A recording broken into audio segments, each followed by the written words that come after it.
Okay, so imagine this for a second. You're at the very, very end of the line. Final breaths. Exactly. You're surrounded by family, and I don't know, you decide to check your bank account one last time. And you see a zero. A perfect zero. Not a penny more, not a penny less. Now, for most of us, that sounds like a A nightmare. total financial miscalculation, yeah. A failure. But according to Bill Perkins, who wrote Die with Zero, that doesn't mean you failed. It means you actually won. It's such a, I mean, it's a completely counterintuitive idea, isn't it? Totally. We spend our entire lives, being conditioned to treat our net worth like it's a high score in a video game. Just rack up the points before the screen goes black. Exactly. And Perkins he flips the whole board over. He argues that if you die with $1 million in the bank, that's $1 million of experiences that you failed to have. Wasted life energy. That's the phrase. It's wasted life energy. And that phrase, I think that's going to be the anchor for this whole deep dive we're doing today on Die with Zero. Right. And I want to be really clear here because I can feel people tightening their grip on their wallets already. This is not a guide to being irresponsible. No, not at all. We are not telling you to blow your rent money on a weekend in Vegas. Not at all. No, and that's a crucial distinction. Perkins isn't some, lifestyle guru preaching hedonism. He's a hedge fund manager. He started as an electrical engineer. Right, a systems guy. He approaches life satisfaction the same way he'd approach a trading algorithm. It's an optimization problem. And the thing you're trying to maximize isn't the number in your bank account. No, it's your fulfillment over the entire curve of your lifetime. I think that engineering background is probably why this book hits differently than, standard self-help. I agree. He defines money so specifically. He calls it stored life energy. You trade your time, your life, to get it. And if you don't convert that money back into experiences, then you've essentially worked for nothing. It's like you became a battery that just charged up for 40 years and then got tossed in a landfill without ever powering anything. That's the tragedy he's trying to help people avoid. And honestly, for the kind of people who listen to this, the learner profile, this is agonizing to hear. It is, because these are people who are naturally responsible. They work hard, they save, they max out their 401ks. They live on autopilot, right? Saving for a future that is, by definition, completely uncertain. Perkins, he actually starts the book with this really heavy emotional story to kind of shake those learners out of that autopilot. He tells the story of Aaron and John. Oh, man. Yeah, it's tough, but it really sets the stakes perfectly. So what happened there? So John was a young guy, doing everything right, climbing the ladder, saving, and then he gets diagnosed with a rare, really aggressive cancer. And just like that, the long term just evaporates. It's gone, and his wife, Erin, she makes a decision that would make any traditional financial planner just scream. She quit her job. Immediately. She Yeah. just walked away from her income because she realized the value of earning one more dollar was basically zero compared to the value of spending one more Tuesday afternoon with John. She burned her economic security to buy memories. She had to because she was forced to see that life is finite. And Perkins' whole argument is that we all have a terminal diagnosis. It's called being human. Exactly. Yeah. We just don't know the date on the certificate. But we act like we have forever. And that denial, it leads to what he calls inefficient economic behavior. This is where he gets into the core theory of the book, consumption smoothing. Right. It sounds like a laundry setting, but it's a real economic concept. So break that down for us. This is really the engine of his whole argument. Okay, so in a perfectly optimized life, your consumption, your spending on everything, should be relatively smooth over your whole life. But that's not what we do. No, our trajectory is really lumpy. Super lumpy. We starve and scrape in our 20s, we're stressed about mortgages in our 40s, and then we hoard cash for a retirement that we might be too sick to actually enjoy. It's that whole deferred gratification trap. We keep delaying joy to a time when our ability to even process joy might be gone. Precisely. And he uses this character, Elizabeth, to show how this fails. Elizabeth is the model saver. She's frugal, skips the trips, saves huge nest egg, and then dies with a massive pile of unspent cash. And society would call her a success. But Perkins calls her a tragedy, because that pile of cash just represents thousands of hours she spent at a job for money she never even used. It's labor that yielded no utility for her. Exactly. She oversaved and underlived. So this requires this fundamental shift, right? We have to stop looking at a vacation as money gone and start seeing it as an investment. Asset allocation, yeah. Which brings us to my favorite concept in the book, memory dividends. Oh, this is such a great framework. Explain it. So think about buying a stock. You buy it for the growth or for the dividends it pays out over time. Perkins says experiences work the exact same way. So when you go on that trip, you get the immediate fun, the pleasure of the event. That's the initial yield. Right. But then, and this is the key part, every single time you remember it or tell a friend about it or see a picture. You get a little dividend of joy, a memory dividend. And just like compound interest, the earlier you invest, the bigger the total return. So the math just favors being young. Absolutely. A wild adventure at 25 gives you maybe 60 years to collect dividends on that memory. You'll talk about it for decades. But if you wait until you're 80 to have that same adventure, your dividend window is tiny. You might only get a few payouts before that account, closes for good. he uses this great real-life example of his roommate, Jason Rufo. And I gotta say, if Jason was my roommate, I would have been having an anxiety attack. Oh, for sure. Jason was the definition of financial chaos in his 20s. He wanted to go backpack through Europe. He was totally broke. So what did he do? He borrowed money. And not from a bank, from a loan shark. A loan shark. It's literally the one thing every finance book says not to do. Right. And meanwhile, Perkins is the responsible one. He stays home, he's working, he's saving, doing the smart thing. But looking back, he realized Jason was actually the genius in the room. Because Jason understood this fulfillment curve thing, at least intuitively. He got to experience Europe as a broke, energetic kid. He stayed in hostels, met people, slept on trains. Perkins went later. When he was 30, he had money, he stayed in nice hotels, but he couldn't have that same experience. That peak opportunity was gone forever. You can't just delay everything and expect the same payout. Backpacking at 30 is not the same as at 20. And at 80, forget about it. You can't pay a loan shark to give you your knees back. That's it right there.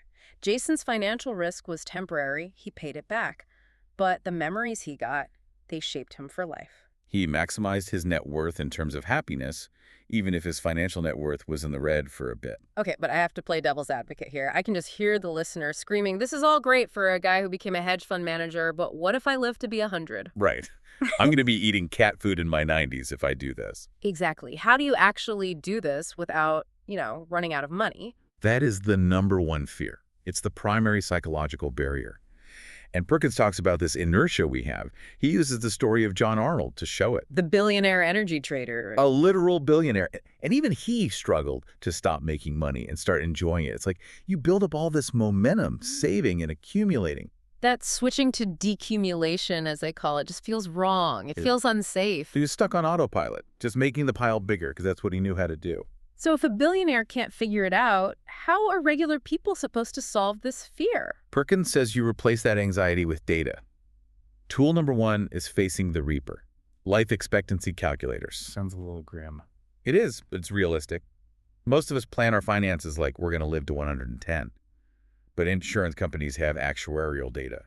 They know how long you're likely to live. So you look at the data for your age, your health, and you plan for that, not for some impossible number. You stop over-saving for years you probably won't have. Okay, but averages can be tricky. What if I am the outlier? What if I do all the yoga and I hit 105? A valid risk. And that is where tool #2 comes in. Annuities. Ugh, annuities. They get such a bad rap. People think of them as terrible investments with high fees. And if you look at them as an investment for growth, they are terrible. But Perkins says stop looking at them like that. What are they then? They are longevity insurance. I like that reframe. You buy car insurance not because you expect a crash, but to protect yourself if you do. You buy an annuity to guarantee you won't starve if you live too long. So you take a chunk of your money, you buy a guaranteed income stream that covers your basic needs for life. And once your survival is guaranteed, every other dollar in your portfolio is now free to be spent on enjoyment today. You've removed the cat food scenario from the table. Exactly. You've ensured your survival, so now you can go fund your life without that nagging fear. It gives you permission to spend. That actually makes a lot of sense. You're paying for peace of mind, not for ROI. Okay, but there's another huge objection. The kids. The kids. If I die with zero, I'm leaving my kids with zero. That feels incredibly selfish. It's a sensitive one, but Perkins is really firm on this. His rule is Give money when it has the most impact. He thinks the traditional inheritance model is actually inefficient, maybe even cruel. And the data he uses here was shocking to me. The average age people receive an inheritance. It's around 60. 60 years old. Think about that. By the time you're 60, you're probably already financially stable. You're near retirement yourself. The amount of good that money can do for your life, the utility is pretty low. Yeah, 100 grand at 60 is nice. Maybe you'll upgrade your boat. But that same 100 grand at 28. That's a down payment on a house. That's starting a business. That's getting out from under crushing student debt. It's life-changing. Perkins calls this the peak utility window, which he says is roughly between ages 26 and 35. Give them the money then, before you die. He tells that sad story of Virginia Collin. Yeah, she got a big inheritance, but only after she had already struggled through the hardest financial years of her life as a single mom. The money arrived after the crisis was over. It was a wasted opportunity for her parents to actually help when she was drowning. And the same logic applies to charity. He mentions Chuck Feeney, the giving while living guy. A legend. She gave away his entire fortune billions while he was alive so he could see the schools get built and the research get funded. He wanted to see the impact. And honestly, the book makes this beautiful point that a true legacy isn't a check, it's emotional. If you take your kids on an amazing trip when they're 10, that shared memory is worth so much more to them than the cash value of that trip left in a will 40 years later. You're investing in your relationship. That's Oh. the real asset. Absolutely. Okay, I want to switch to a story in the book that made me laugh out loud. The idiot story. Oh, Joe Farrell. Yes, a classic Wall Street story. So Perkins is in his 20s. He's working on the exchange floor, making decent money, but he's living like an absolute monk. Saving every single penny, eating tuna from a can, the whole deal. And his boss, Joe Farrell, pulls him aside one day and just says You're an idiot. to his face, "You're an idiot." Can you imagine trying to be responsible and your boss says that? But Farrell's argument was backed by some heavy economic theory from guys like Milton Friedman. What was the logic? The logic was, you're starving yourself to save pennies now when you are earning the least amount of money you will ever earn in your life. Why save $1,000 today when in 10 years you might make that in an hour? So you should borrow against your future higher earnings to enjoy your prime years. Which leads to the triad concept, which I think is maybe the most actionable part of the whole book. The three resources: health, wealth, and time. Right. And the tragedy is you almost never have all three at the same time. Let's break down the stages. Stage 1, young adulthood. You've got tons of time, tons of health. You can hike mountains, stay up all night, but you have no money. Stage 2, middle age. Now you're making money. You still have your health, for the most part, but you have absolutely zero time. You're squeezed by career, kids, everything. And stage 3, old age. You have money, hopefully, and you have plenty of time, but your health is declining. You can afford the trip, but you can't walk up the hill. So the whole game is about moving these resources around to fix the imbalance at each stage. Exactly. When you're young, you should trade future money for experiences now because you have the health and time to maximize them. And when you're middle-aged, because I think this is where a lot of our listeners are right now. The advice flips. You have to use your money to buy back your time, outsource everything. Pay someone to do the laundry. Get a house cleaner. Don't save that $100 if spending it gives you back 3 hours to play with your kids or go to the gym. And the gym part is crucial. He says investing in your health is the one investment that pays off in every single stage. It extends the window. If you stay healthy, you can push that old age stage back. You can be the 70-year-old on the ski slope because you invested in your knees at 40. He also has this little mental tool called the personal interest rate. I found this fascinating. Yeah, so we know banks pay interest on our money. But Perkins asks, what's the interest rate of delaying an experience? How does that work? Okay, so say you delay a trip to Italy from age 30 to age 50. Your money in the bank might grow by 5% a year, but did the quality of the experience drop by 10% a year? Because maybe it's harder to walk, you're not as adventurous. Exactly. If the experience depreciation is higher than the financial interest, you're actually losing value by waiting. That is a really powerful way to frame it. It forces you to stop being reactive, just saving out of fear, and start being proactive. That's the whole shift. Proactive living is, I will use my resources to build the life I want before the clock runs out. And before we wrap up, we have to mention the most morbid, but maybe the most effective tool he suggests, the final countdown. It's not for the faint of heart, but yeah, it works. It's literally an app where you put in your estimated death date from those calculators, and it counts down the days you have left. It sounds terrifying, but Right. think about the clarity that brings. We think in years, which feels like forever. But if a screen tells you you have, say, 5,000 days left, It becomes a scarce resource. and then it breaks down even further. Yeah. If you realize you only see your best friend once a year, and you have 15 years left, That means you'll only see them 15 more times. Total. you can count that on your hands. When you realize that, you don't say, oh, we should catch up sometime.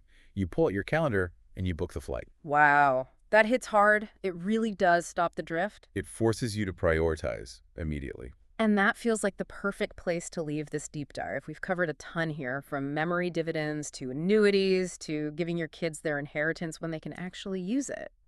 It all just comes back to realizing that the game of life isn't about getting the high score at the end. It's about how much fun you had playing all the levels. So here's our final thought for you, and we really want you to think about this. If you knew the exact date your time would run out, if you saw that countdown clock ticking, what experience would you book today instead of putting that money into a savings account? And don't just think about it. Go do it. Thanks for diving in with us. We'll see you next time.